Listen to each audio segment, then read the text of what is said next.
इन लोगों ने केवल हमारे सीधेपन का, केवल हमारे मानवता का गलत फ़ायदा उठाया है।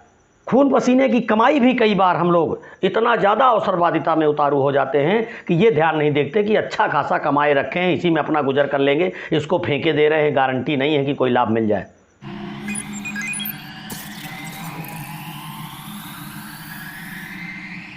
नमस्कार, जय हिंद, वंदे मातरम। दोस्तों, आप लोग सभी कैसे हैं? मैं आशा करता हूं आप सभी लोग सपरिवार कुशल से होंगे। मित्रों, मैं पुनः प्रस्तुत हूं आप सभी लोगों के लिए एक नया वीडियो लेकर। अपने YouTube चैनल जागो मेरे भारत के माध्यम से सभी से आग्रह है, सभी लोग इस चैनल को सब्सक्राइब, लाइक, कमेंट और शेयर अवश्य करें। और हाँ, बेल आइकन को ऑल पर सेलेक्ट कर दें, जिससे हमारे आने वाले वीडियो आप लोगों को समय से प्राप्त हों। और जो भी वीडियो आप लोग देखें उस पर कमेंट के माध्यम से आप लोग अपना परामर्श, अपने विचार, वीडियो कैसा रहा, ऐसे मत हमारे लिए अवश्य प्रस्तुत करें। तो आज आते हैं मुख्य टॉपिक पर। आज हम वीडियो में बात करने वाले हैं मित्रों, जो आज की एक साधारण जो तबके से लोग आते हैं, गरीब या ये कह दें मिडिल क्लास, मध्यम वर्ग से जो भी लोग आते हैं, उनके लिए जो आज अभिशाप बना हुआ है, सबसे बड़ी समस्या बनी हुई है, जिसमें सबसे ज़्यादा शोषण किया जा रहा है इस तबके का, उस पर आज बात करेंगे। करप्शन पर बात करेंगे, जिसे हम सभी घूसखोरी कहते हैं, जो आज हमारे लिए अभिशाप बन गई है, जिसमें कहीं न कहीं हम और आप भी मित्रों दोषी हैं। आज बात इशू बिंदु पर होने वाली है और पूरा वीडियो अंत तक आप लोग अवश्य देखें। वीडियो देखने के पश्चात आप लोग इस वीडियो में आपको क्या मिला, आपने क्या सुना, परामर्श या कमेंट के माध्यम से जो भी सजेशन आप देना चाहें अवश्य दें। विचार करें, आज जो समस्या बनी हुई है, इस करप्शन ने, इस घूसखोरी ने अपनी जड़ें इतनी मजबूत तरीके से फैला ली हैं पूरे विश्व में।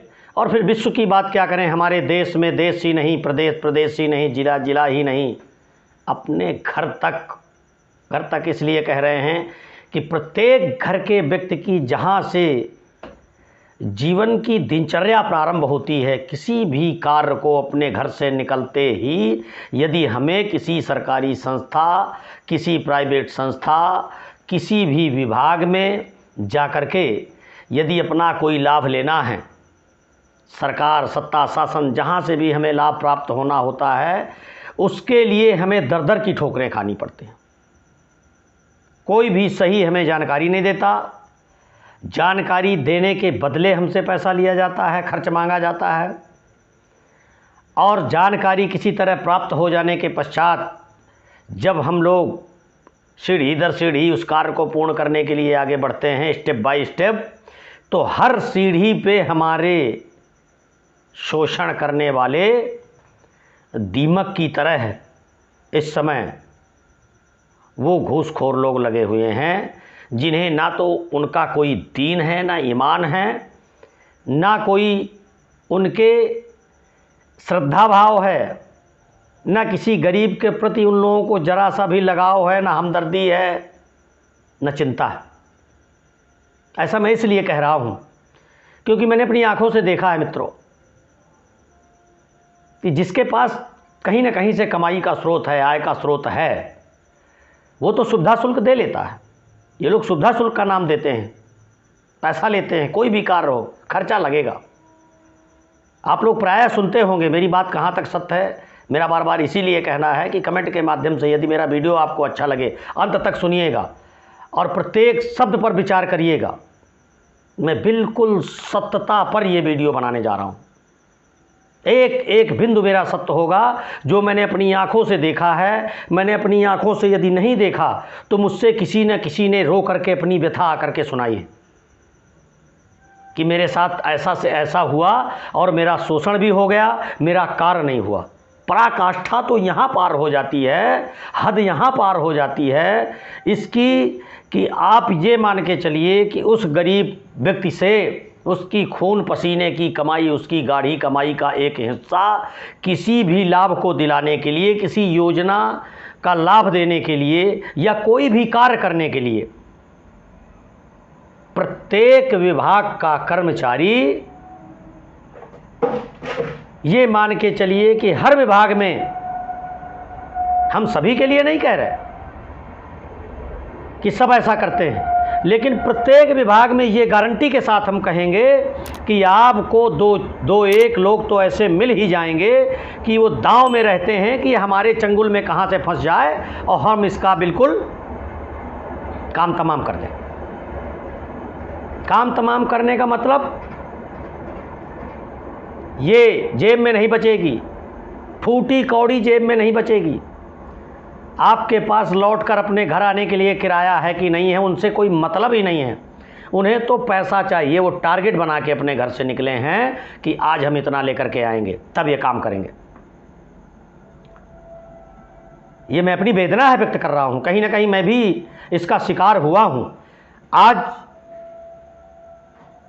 समाज में, समाज के हर तबके के लोगों से मिलते हुए, उस सिद्धांत का पालन करते हुए, सार सार को गही रहे थोथा दे उड़ाए, अच्छे अच्छे लोगों के वक्तव्य को सुनकर, अच्छी अच्छी बातों को सुनकर और इन्हीं कर्मचारियों की कार्यशैलियों को देखकर, इनकी कारगुजारियों को देखकर उससे एक सीख लेते हुए जागरूकता की ओर पहुंचा हूं।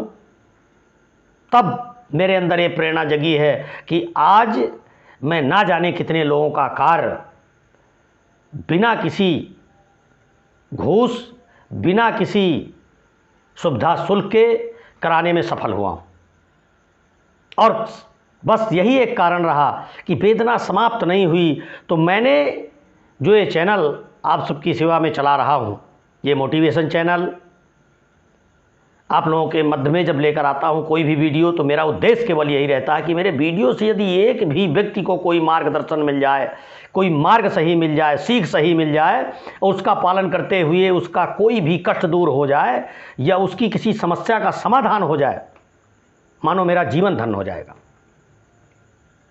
मैं अपने स्तर से जितना हो सकता है प्रयास यही करता हूं कि समाज का कोई भी दबा कुचला व्यक्ति, कोई भी निर्धन व्यक्ति, गरीब व्यक्ति किसी भी कार्य में बिना किसी कष्ट को पाए, बिना किसी के शोषण किए अपने किसी भी लाभ को प्राप्त हो सके, अपने किसी कार्य को पूर्ण कर सके।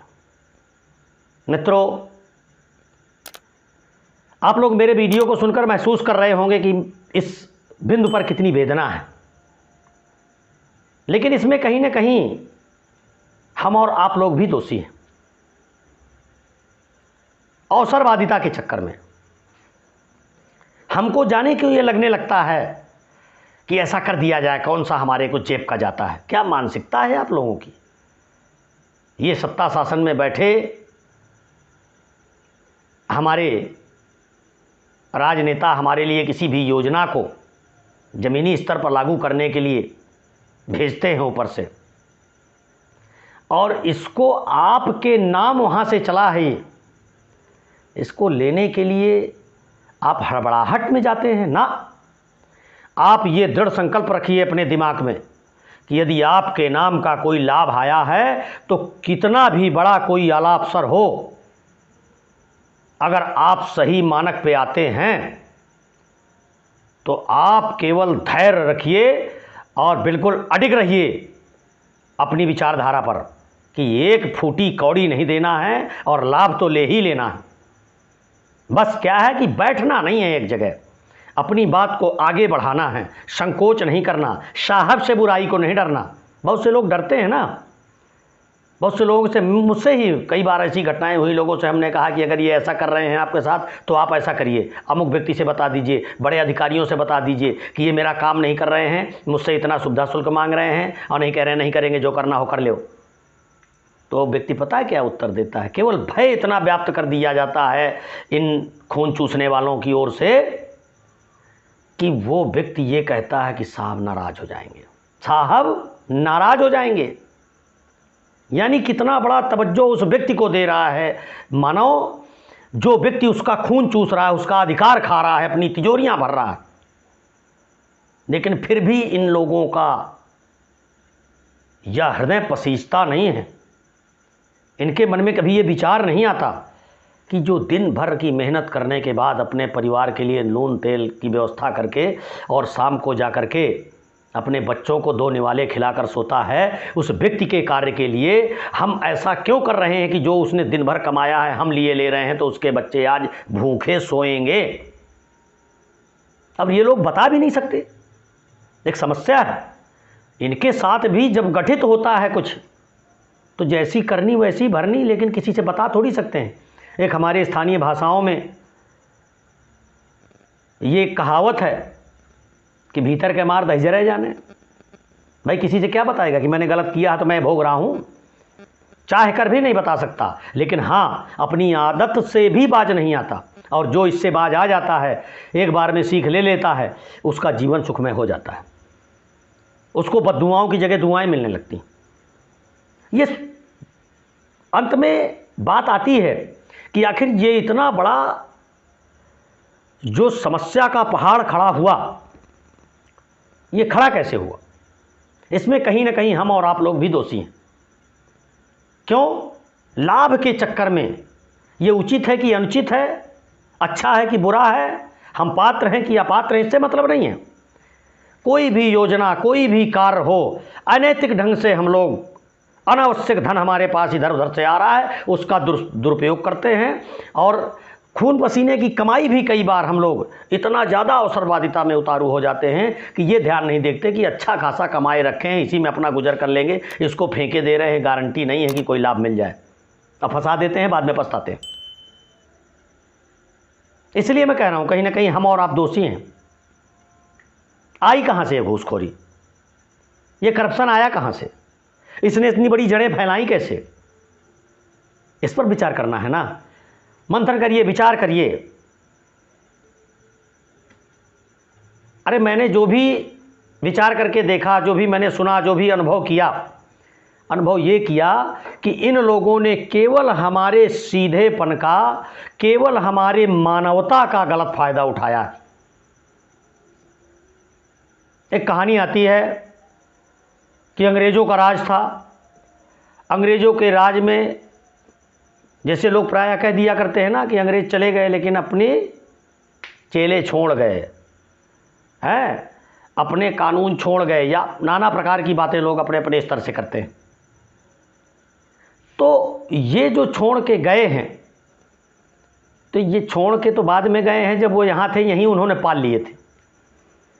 यहाँ क्रम ये बन गया था कि एक किसान हैं, एक अंग्रेज़ अफसर आया, वो कहीं उसके आसपास में अपनी चौकी बना ली, अपना दफ्तर बना लिया, पास में रह रहा है। अब उसकी इंसानियत देखिए उस किसान की, कि वो बेचारा जो भी कर रहा है, जो भी फसल पैदा कर रहा है, साहब पड़े हैं, साहब के पास कहाँ से लेने जाएंगे, लाओ इनको साहब को आज मैं अपने खेत से अमुक चीज़, आज मैं इनको गाजर दे देता हूँ खा लेंगे, आज मैं इनको मटर दे देता हूँ सब्जी बना लेंगे, आज मैं इनको लौकी तोड़ के दे देता हूँ सब्जी बना लेंगे, अरे आज मेरे तो फसल आ गई है, बढ़िया अरहर की दाल हमारे घरों में बनेगी, ये साहब बाज़ार में कहाँ लेने जाएंगे, जब हमारे हुई है तो इनको दे दें, ले 1 किलो दाल हमने दे दी।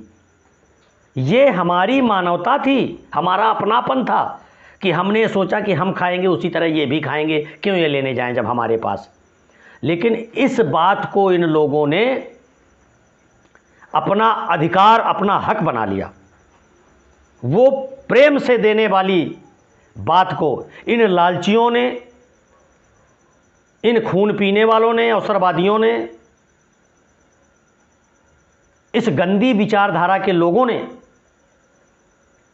किया क्या कि उसको अपना अधिकार बना लिया। कोई भी कार्य कराने जाइए तो ये लोग बस, उनने कहा सुविधा शुल्क लाए हो, कितना दोगे, काम तो हो जाएगा, कितना दे सकते हो। और वो गिड़गिड़ा रहा बेचारा, साहब मैं गरीब आदमी हूँ, मैं ये सब नहीं कर सकता साहब, मेरे तो बच्चे भूखे प्यासे पड़े होंगे, मेरे पास जो हुआ है जोर के इतना ले आया हूँ। अरे तब तो फिर नहीं हो सकता भैया, अपने घर जाओ, क्यों इसके चक्कर में पड़े हो, तुम ही हो क्या, जो देगा हम उसका कर देंगे। अरे उसका कर देंगे और आप मान भी जाते हो उसकी इस बात को। अरे इनकी कोई हिम्मत है।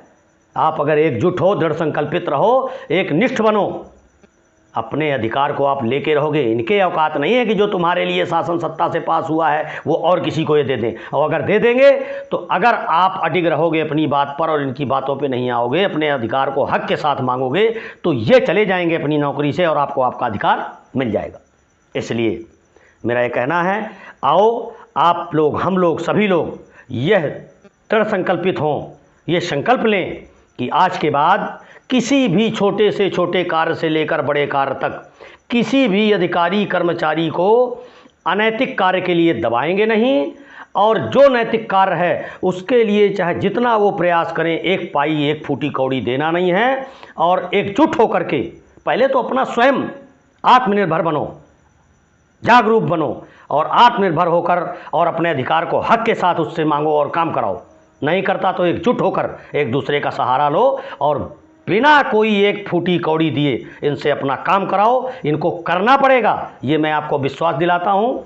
बस आज की मेरी वीडियो का यही उद्देश्य था। अगर मेरा ये वीडियो आप सभी लोगों को अच्छा लगा हो, पुनः मैं आपसे आग्रह करूँगा, आप चैनल को सब्सक्राइब करें, लाइक करें, कमेंट करें और बेल आइकन को ऑल पर सेलेक्ट कर दें, जिससे आगे आने वाले मेरे वीडियो आपको समय से मिलें। बस इसी बात के साथ मैं अपने इस वार्ता को समाप्त करता हूँ। नमस्कार, जय हिंद, वंदे मातरम।